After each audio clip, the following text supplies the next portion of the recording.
Chers amis, bonjour. Voici donc notre 4e jour de cheminement dans ce temps de l'Avent. Ensemble, nous accueillons la parole de Dieu qui vient creuser notre attente de la venue de Jésus. Avant-hier et hier, nous avons entendu les visions d'Isaïe. Isaïe qui annonçait que la parole de Dieu serait accueillie dans le monde entier, le règne du roi Messie, roi de justice et de paix. Nous-mêmes, en nous laissant transformer par la parole de Dieu, nous laissons le Seigneur faire de nous des artisans de justice et de paix. Aujourd'hui, la première lecture, toujours dans Isaïe, évoque une autre prophétie, ce banquet sur la montagne. Se trouve dans le chapitre 25 d'Isaïe, les versets 6 à 10.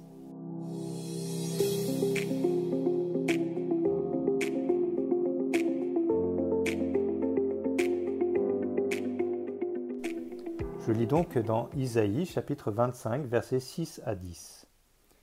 En ce jour-là, le Seigneur de l'univers préparera pour tous les peuples sur sa montagne un festin de viande grasse et de vin capiteux, un festin de viande succulente et de vin décanté.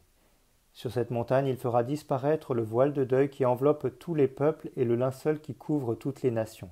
Il fera disparaître la mort pour toujours. Le Seigneur Dieu essuiera les larmes sur tous les visages, et par toute la terre il effacera l'humiliation de son peuple. Le Seigneur a parlé. Et ce jour-là, on dira: Voici notre Dieu, en lui nous espérions et il nous a sauvés. C'est lui le Seigneur, en lui nous espérions. Exultons, réjouissons-nous, il nous a sauvés. Car la main du Seigneur reposera sur cette montagne. Alors nous nous retrouvons, comme lundi, sur la montagne. Lundi, le prophète avait annoncé que la montagne de Jérusalem se trouverait plus haute que toutes les montagnes. Toutes les nations pourraient venir y adorer le Dieu d'Israël et repartir avec sa loi, gage de paix pour tous les peuples. Et bien aujourd'hui, à nouveau, Dieu nous invite sur la montagne. Sur cette montagne, le Seigneur fait 3 choses. D'abord, et en général c'est ce que nous retenons le plus facilement, Dieu sert, pour tous les peuples, un festin à base de viande et de vin. C'est la première fois dans l'Ancien Testament que le règne de Dieu est comparé à un banquet. Et Jésus reprendra cette image. Beaucoup viendront de l'Orient et de l'Occident, nous dit-il, prendre place avec Abraham, Isaac et Jacob au festin du royaume des cieux. Dans l'image du banquet, il y a l'image de la joie partagée. Comme dans Astérix, le banquet marque la fin d'une épreuve ou d'une aventure, l'allégresse après la difficulté traversée, la célébration d'une victoire. La deuxième chose que dit Isaïe dans cette prophétie, c'est la disparition de la mort.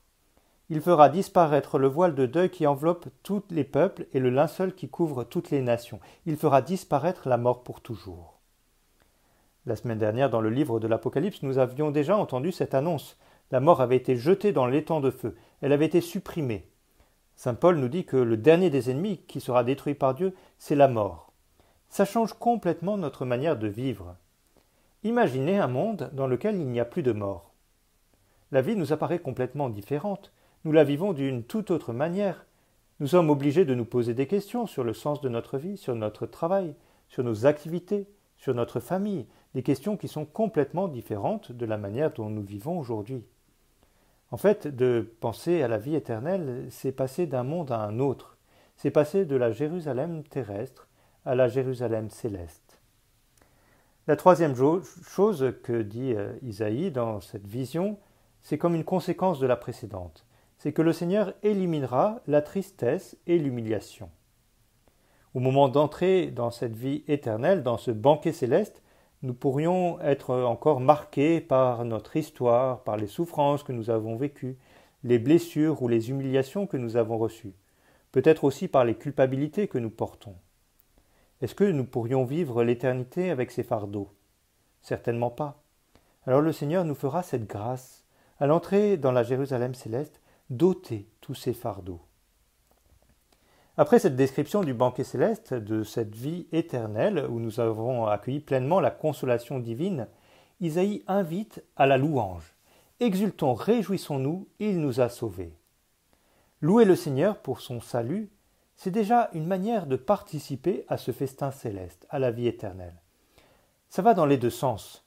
Nous louons le Seigneur parce qu'il nous a sauvés, mais louer le Seigneur, c'est déjà aussi permettre que le Seigneur vienne nous sauver. En louant le Seigneur, nous participons déjà à la vie éternelle. Cette louange céleste que nous avons vue là aussi la semaine dernière dans l'Apocalypse fait venir sur nous le salut.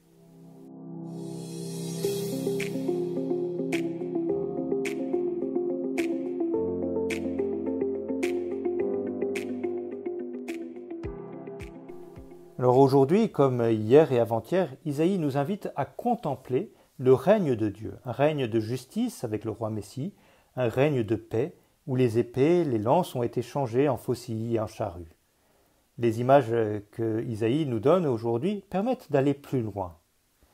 L'image du banquet final sur la montagne, elle nous plonge dans l'idée d'un moment où nous sommes rassasiés. Avant un repas, nous pouvons avoir faim. La faim nous fait désirer la nourriture. Elle nous oriente vers le repas. Elle nous laisse insatisfaits.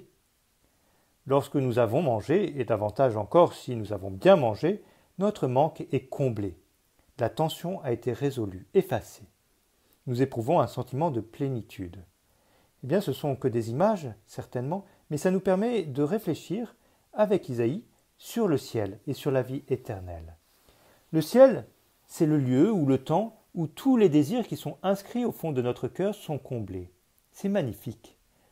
Dans notre cœur, en nous créant, Dieu a inscrit des grands désirs, désirs d'amour, désirs de se donner, désirs de Dieu. Ces grands désirs, nous nous rendons bien compte que sur cette terre, ils ne sont jamais complètement comblés.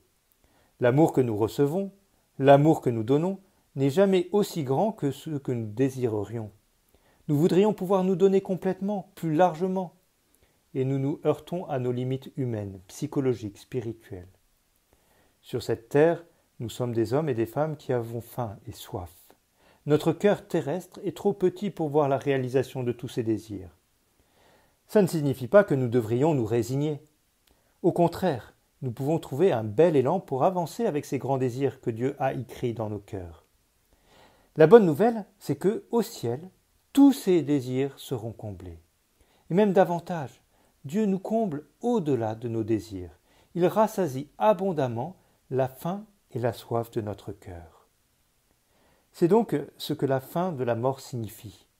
La fin de la mort nous invite à regarder cette vie avec Dieu, cette vie où tout sera comblé. C'est tellement beau, tellement grand, que nous n'avons pas trop de notre vie terrestre pour nous y préparer. Je crois que nous ne faisons pas assez l'exercice de regarder vers le ciel. Nous préférons souvent nous concentrer sur notre vie terrestre en oubliant ou en omettant de regarder de temps en temps plus loin, vers ce moment où le Seigneur essuiera toute larme, où il supprimera le deuil. Il n'y aura plus que la vie pleine et éternelle. Regarder le ciel, c'est peut-être le meilleur stimulant pour vivre pleinement notre vie terrestre, très concrète et actuelle, pour la vivre de la plus belle des manières, sans la fuir. Le temps de l'Avent, c'est le temps de l'attente de la venue de Jésus dans la crèche et dans la gloire.